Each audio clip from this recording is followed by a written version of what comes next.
Just on the question of an Iranian response. So in April, there was an attack on an Israeli attack on an Iranian diplomatic facility or consulate facility. I think at the time there was never a conclusion from the U.S. whether it did count as a consulate facility or not. Now we've got an attack on Iranian territory. Do the Iranians have the right to self-defense in this case? So I'm going to answer that question this way. The right is one question. What's productive is another. Israel is not even allowing the food to go in. I mean, aid is rotting, and they're not allowing anything to go in. And the situation is very, very dire in Gaza. So if they're not even showing that kind of gesture, why should they be taking? So it's not a question. So Said, I'm gonna not quibble, but I think it's not a premise. What you stated in the lead up to your question is not incorrect. Is incorrect. Okay. It's not that they are blocking aid from coming in. They are letting aid come to the various crossings, right. And then we continue to struggle with the security situation inside Gaza of getting out of the crossings, and that's something that we're working through with the government of Israel and the various UN agencies.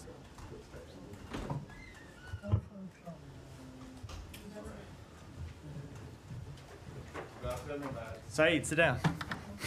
Sorry. That's okay. Good afternoon, everyone. Good to be back after a little bit of time on the road.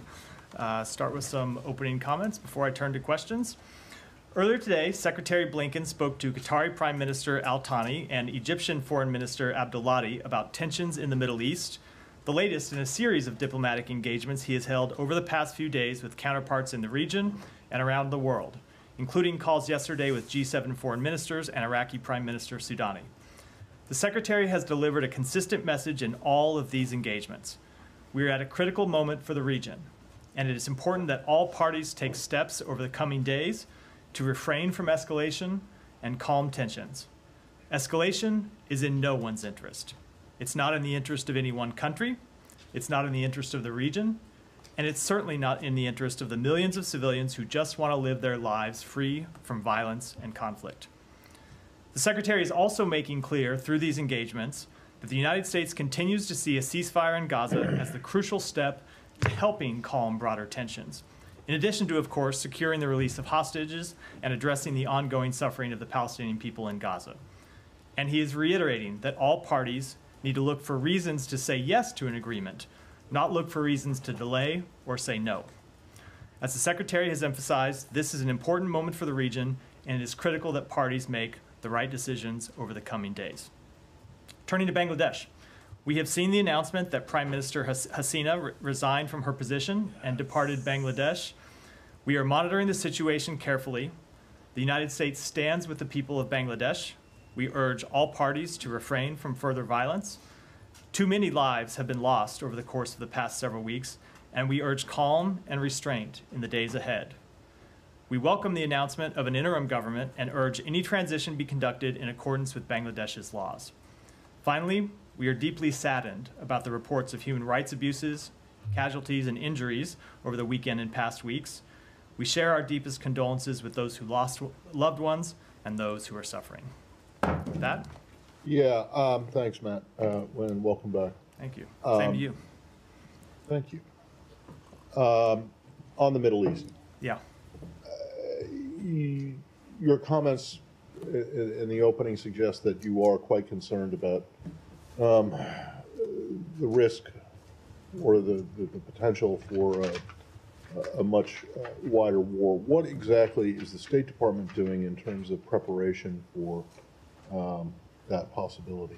So we are concerned about the risk of the conflict escalating, the conflict spreading. It's something, as you know, we've been concerned about since October 7th, and there have been various times over the course of this conflict that the risk has been especially acute. Now, of course, is one of those times. And so what we are doing, the Secretary and others in the State Department are communicating with all the relevant parties in the region to make clear, as I said in my opening remarks, that escalation is in no one's interest, and asking that people use their diplomatic relationships to make that clear to others in the region. Okay, for this, my specific question, and I'm sure there's tons to say about your outreach to other countries. I'm talking about internally within the U.S. government, what is being done to prepare for the possibility that that there is a wider war and that there will be American citizens in need. So there are a few different things. So let me take a broad answer to that before getting to the specific last one. Obviously, you've seen the Defense Department make certain announcements with regard to force posture. Deterrence is an important part of encouraging de-escalation. And so we will continue to take steps along that regard. Of course, we prepare for the possibility of further conflict. That being said, I want to just make it clear in answering the question that we don't think conflict is inevitable or should be inevitable, or that increased conflict is inevitable. We're going to continue to work to try to prevent it from happening. But of course, we prepare for all possibilities. That has been the case since October 7th. Obviously, you saw that over the weekend, we sent out a message to American citizens in Lebanon, making clear that Lebanon is a do not travel country. It's a level 4 country. And we issued a security alert encouraging U.S. citizens who wish to depart Lebanon to book any ticket available for them, even if that flight does not depart immediately or does not follow their first choice route. And we'll continue to monitor the situation and make assessments and take actions based on response to real-time events. All right, so last one. You keep saying, or you're saying that a wider war is not inevitable and you don't think it should be inevitable. But do you think that an Iranian response or an Iranian attack on Israel is inevitable, whether or not that leads to a broader war? So I can't speak to what may or may not happen. That is a decision for Iran to make. We have been sending consistent messages through our diplomatic engagements, encouraging people to communicate to the government of Iran that escalation is not in their interest, and that we will defend Israel from attacks, and that escalation does not serve Iran's interests, just as it doesn't serve the interests of anyone in the region. So I don't want to say it's inevitable. Certainly the risk is there, and that's why we are pursuing these diplomatic engagements. And from your perspective, is any kind of Iranian response an escalation? I don't want to prejudge from here what our view of a response might be, other than to say we don't want to see Iran take further action. And that's the message we are consistently delivering to our partners in the region. Thank you. Yeah. Thank you, Matt. Welcome back. Given some of the tough rhetoric that we've seen reported between the U.S. and Israel, specifically about whether the U.S. would bail out Israel should it escalate another time after this one, are there any limitations being placed on U.S. involvement in what's expected to develop in the coming days? So I don't know what you mean by limitations. We have made clear that we will defend Israel against attacks from Iran, against attacks from terrorist groups. That is part of our longstanding ironclad security or our ironclad commitment to Israel's security. At the same time, as I made clear in my opening comments, as the Secretary made clear in comments he made on the road last week, we don't want to see any party take steps to escalate this conflict. By limitations, I mean there's a difference between intercepting and defensive actions versus engaging in counterstrikes or even preemptive strikes, which have been floated by the Israelis as a possibility. Is there anything that the U.S. is drawing lines in front of in terms of those actions? So I'm not going to get into the conversations that we have with any of our allies or partners in the region, other than to say, as a general rule, we don't want to see escalation. And that is a statement that applies to all parties to this conflict. Given the Secretary's call as the President's personal outreach to King Abdullah in Jordan, can you say whether the Jordanians are as willing as they were in April to engage again in the coming days' development? I'm not going to speak to that in detail. Obviously, in April, we were able to put together a coalition of countries that were willing to defend Israel against attacks from Iran. We do believe it's important to continue to defend Israel against attacks, whether they come from Iran or whether they come from Iran's proxies. We, of course, have conversations with our allies and partners about that, but I'm not going to detail those publicly. Again, I do want to say that we don't think these attacks should be inevitable. We don't think that they should happen. We don't think that they're in Iran's interests. But of course, it is prudent for us to take steps to deter and eventually, if necessary, defend against those attacks should they occur.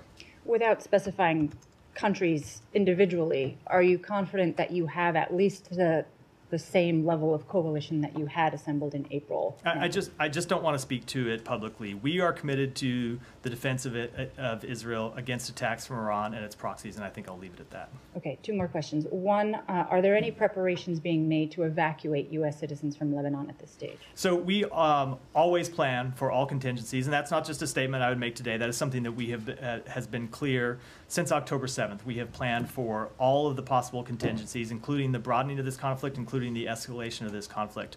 Our posture as it relates to American citizens in Lebanon today is that we recommend that U.S. citizens who can depart Lebanon find a way to do so.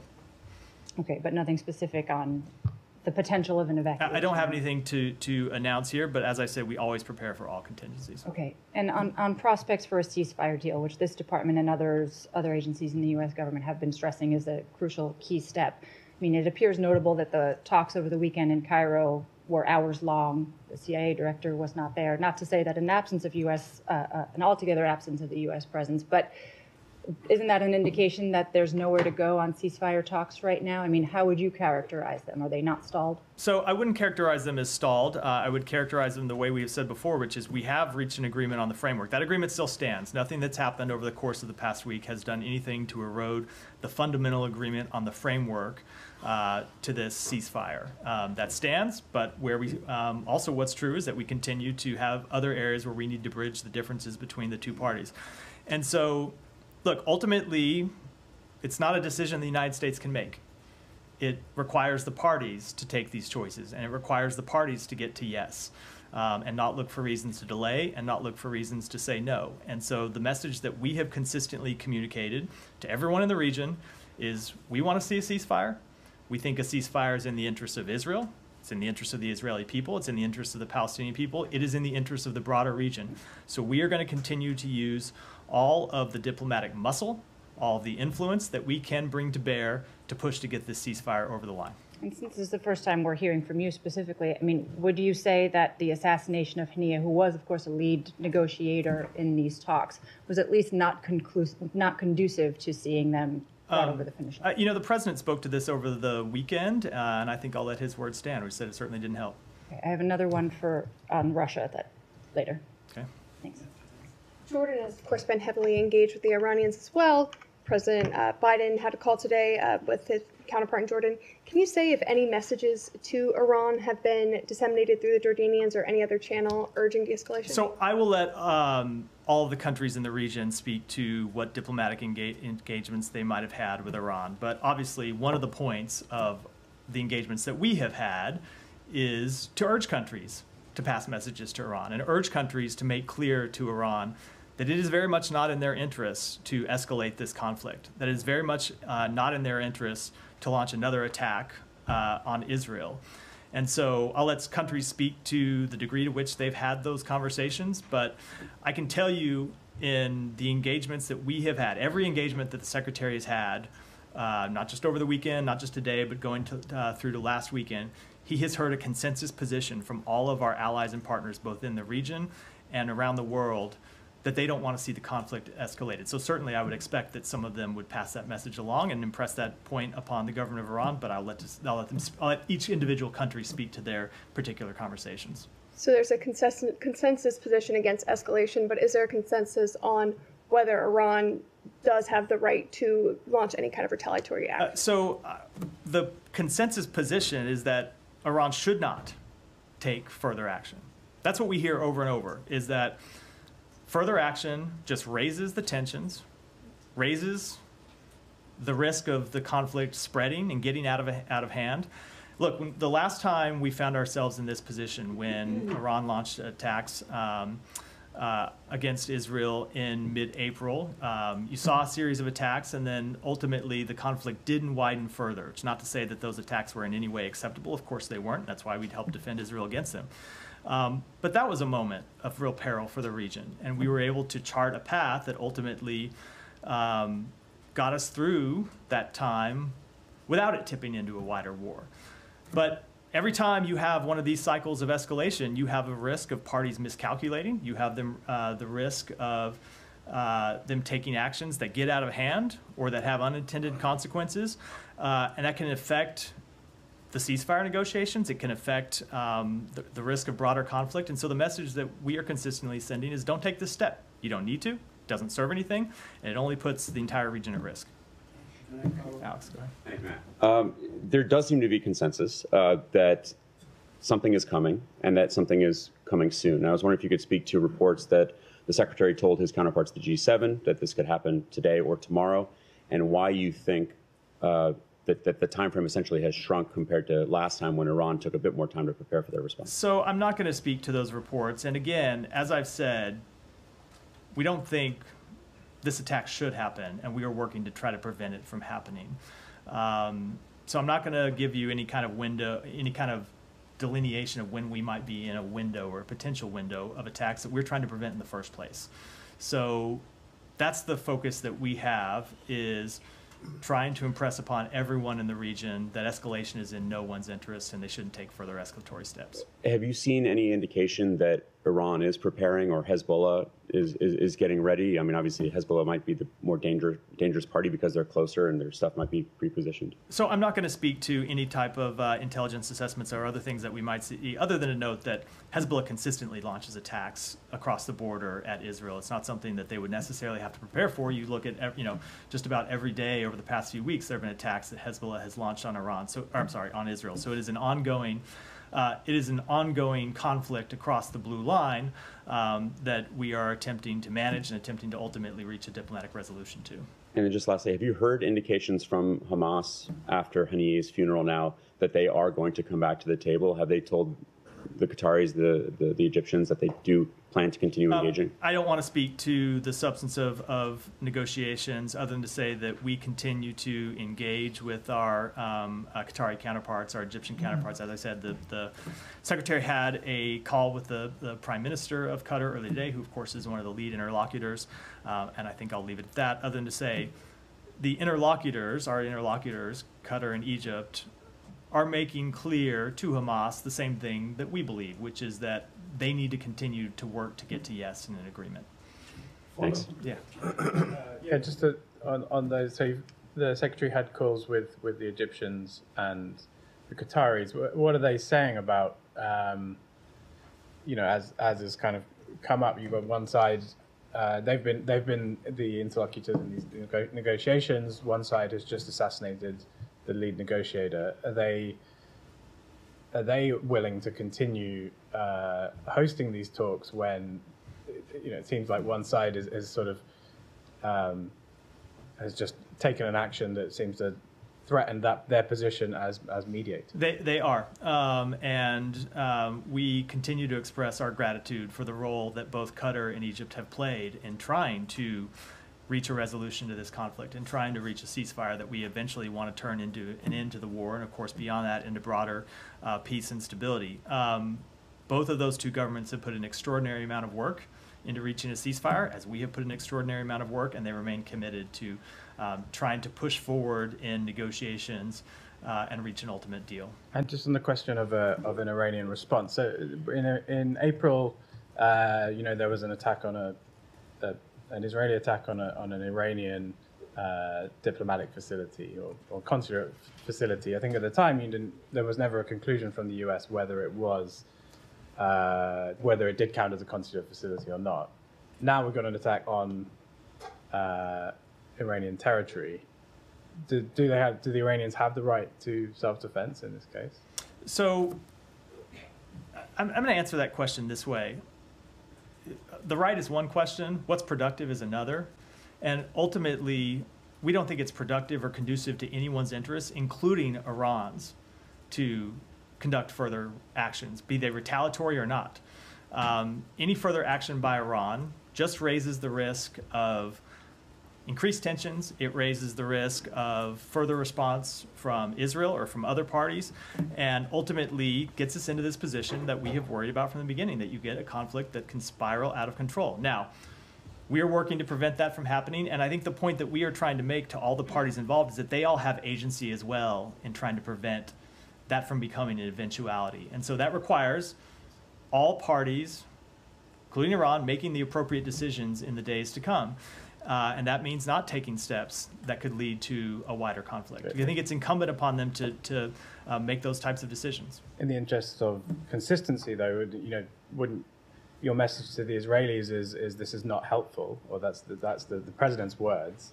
I guess people would expect you to maybe go a bit further than to say this is not helpful when you're making these kind of requests of the Iranians not to respond. I mean, the president said that he didn't believe it was helpful, and the secretary said on Thursday that all parties should stop taking escalatory actions, and I don't think we could be any more clear than that. Just a brief follow-up on Alex's line of questioning. At least one airline has said that they're going to avoid airspace over Iran and Iraq in the coming days. Is that advice that's come from the United States? Is there a security assessment for U.S. airlines in particular? I don't think it'd fly over Iran. I would defer to the FAA to speak to that. It's not something I'm aware of from here. So, yeah. Thank you, Matt. Welcome back. Thanks. Good to see you.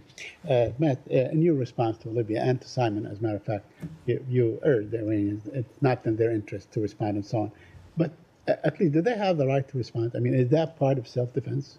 So, as I just answered that question. On the issue of self-defense. I just answered that question in response to what I got from Simon. A right is one thing. Right. Taking steps that are productive and are conducive to the interests of their people, that are conducive to the interests of the broader region, are another question.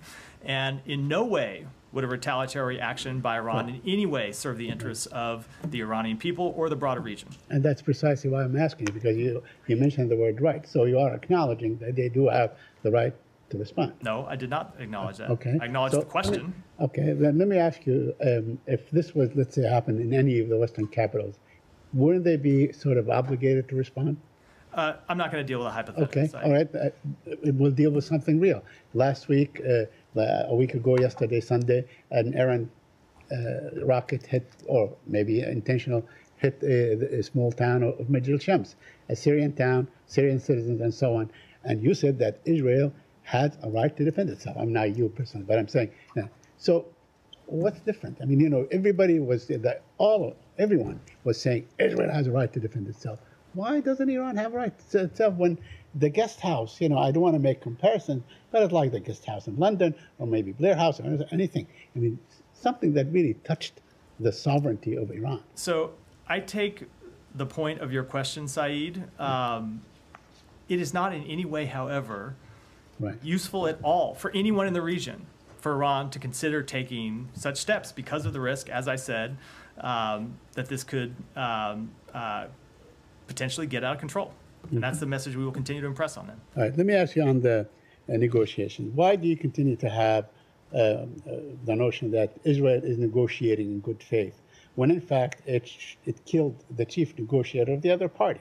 I mean, if you go and shoot the chief negotiator, you kill him, people must think that you are not very serious about negotiations. So I will speak to what we've seen in the negotiations, and that is, first of all, an agreement to the framework, and then some other issues that we are trying to resolve going forward. And I'm not going to assess the motives of any of the parties involved. What I'm going to make clear is the position of the United States, that we have impressed upon the government of Israel quite directly that they need to work to get to yes on this agreement. Okay, but Israel is not even allowing the food to go in. I mean, things are, aid is rotting. And they're not allowing anything to go in. And the situation is very, very dire in Gaza.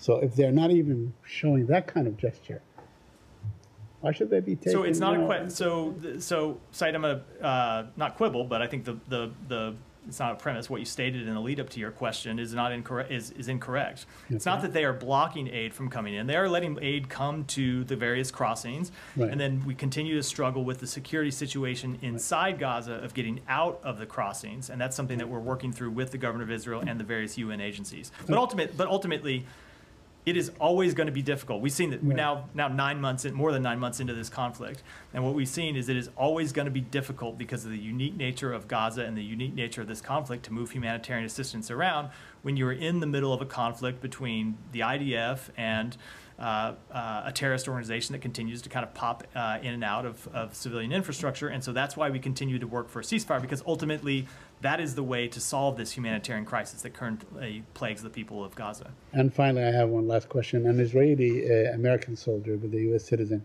posted videos showing detonation of Gaza homes and mosques and so on. Is that, in fact, it's something that Amnesty called a war crime.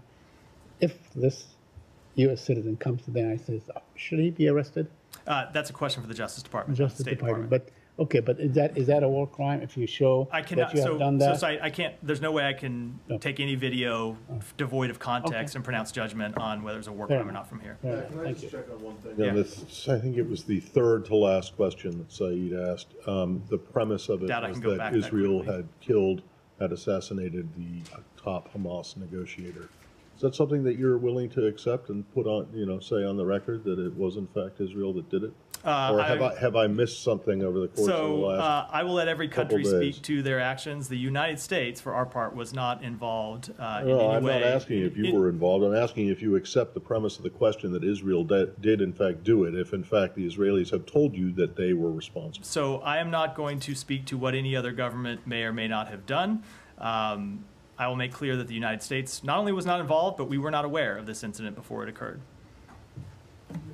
Yeah, keep sorry if this was asked before I walked in. Not the first time. I don't mean with you. In general, it happens. Right. It's been reported that Iran has sent a message to Israel through a third party, obviously, that it will be attacking Israel. Do you think this is a good sign that at least if it's giving, a warning that it will definitely be attacking, that it could be a little, maybe more limited and things stop there? I'm not going to speak to that report. It's reportedly about conversations between two governments that are not the United States. I will let the countries involved speak to it. I wouldn't want to speculate or comment on it. Eva, do you have?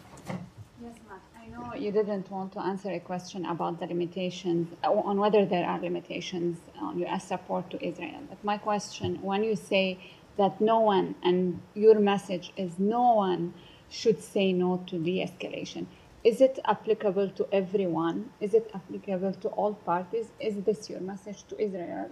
I mean... Yes. My statement, when I said all parties, I very much meant all parties, as did the Secretary when he spoke to this last week. It's Ryan. Thanks, Matt. Not sure if you saw, there was a report in Semaphore that the Wall Street Journal tried valiantly to try to confirm its reporting on the UNRWA allegations made by Israel. Yeah. Talked to American intelligence sources, Israeli intelligence sources, were completely unable to substantiate them.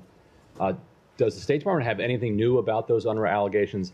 And in the future, will the State Department consider allegations coming from Israel differently, given that these have not yet been backed up, but such drastic measures? So I did see that report, and I think it is a good time to remind everyone that the action that we took was not in response to information that the government of Israel brought to us. It was in response to UNRWA coming to us, and UNRWA saying that they had received these allegations from the government of Israel, and they found them credible. And so that was what led us to make the decision that we made. It wasn't getting anything from the government of Israel. It was when UNRWA itself said they found the allegations credible that we thought it was the appropriate step to take to pause the funding. Now, with respect to the underlying investigation, so Sean asked me about, I believe the UN has issued a statement about it earlier today.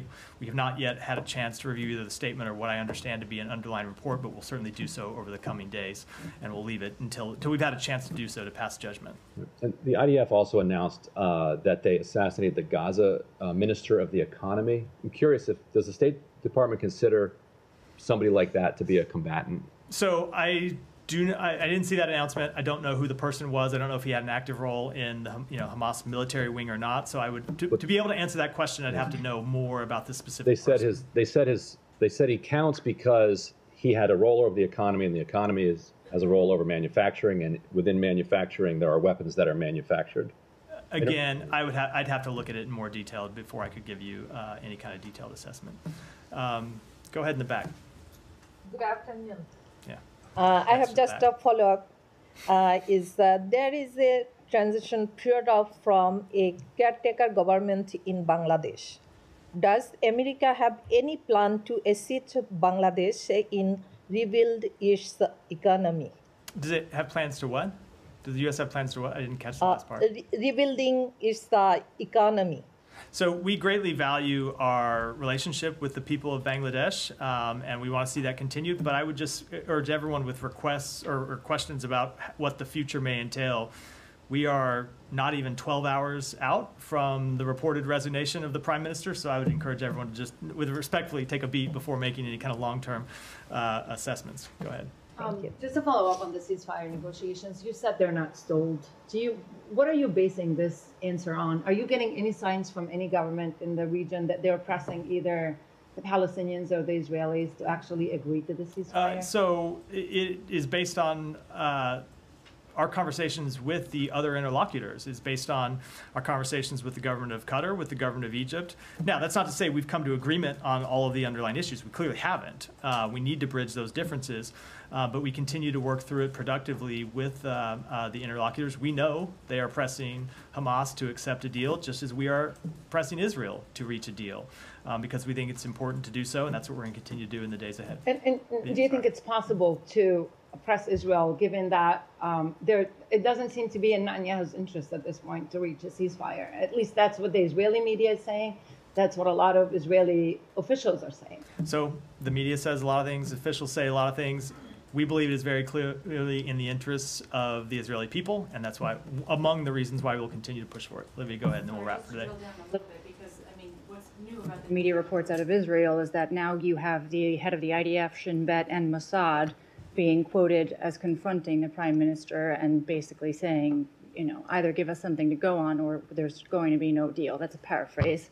Yeah. But does the U.S. not view those reports as credible? So I am never going to speak to reports about machinations inside any other government, or I don't know whether the veracity of those underlying reports. And ultimately, it doesn't change what we're trying to do, and it doesn't change our approach, which is what we're trying to do is reach a ceasefire, and the way we're approaching it is continue to work with the parties to try to get one over the line. Nothing about those reports changes our goal. But is that not an exercise in futility if the de facto leader of the country is reluctant? We do not believe it is. Look, President had a very direct, candid conversation with the Prime Minister about this last week, and we will continue to engage with them to make clear that we believe a ceasefire is in their interest, just as we believe it's in the interest of the Palestinian people, and work to get one over the line.